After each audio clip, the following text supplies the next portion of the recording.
WhatsApp ने privacy policy को लेकर दिल्ली हाईकोर्ट में बताया कि कंपनी ने अपनी इच्छा से प्राइवेसी पॉलिसी पर रोक लगा दी है।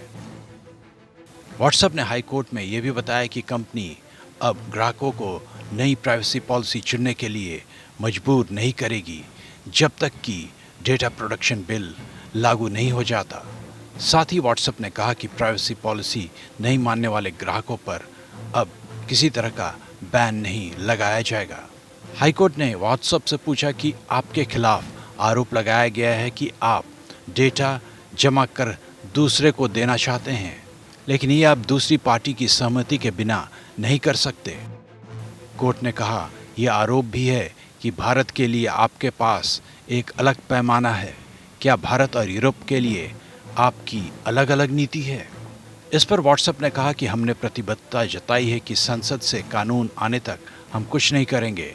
अगर संसद हमें भारत के लिए एक अलग नीति बनाने की अनुमति देती है तो हम वो नीति बना देंगे। अगर ऐसा नहीं होता है तो इस पर भी विचार करेंगे।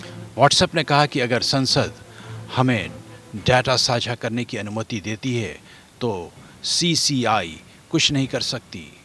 एडिशनल सॉलिसिटर जनरल लेखी ने कहा कि जब तक नीति बनी रहती है, प्रतिस्पर्धा कानून के मुद्दे बने रहते हैं। दिल्ली हाईकोर्ट में व्हाट्सएप और उसकी पेरेंट कंपनी फेसबुक की एक याचिका पर सुनवाई चल रही थी, जिसमें व्हाट्सएप की नई प्राइवेसी पॉलिसी के खिलाफ CCI की जांच में हस्तक्षेप करने से इनकार कर दिया गया था। 23 जून को दिल्ली हाईकोर्ट ने व्हाट्सएप की नई प्राइवेसी पॉलिसी की जांच के सिलसिले में फेसबुक और व्हाट्सएप से कुछ सूचना मांगने वाले CCI के नोटिस पर रोक लगाने से इनकार कर दिया था। इससे पहले हाईकोर्ट की सिंगल जज पीठ ने CCI जांच के खिलाफ उनकी याचिकाओं को खारिज कर दिया था, जिसने पिछले महीने दोनों कंपनियों को उनकी पॉलिसी के बारे में जानकारी मांगने के लिए नोटिस जारी किया था। हाईकोर्ट ने पाया था कि प्राइवेसी पॉलिसी को पहले ही सर्वोच्च न्यायालय में चुनौती दी गई थी।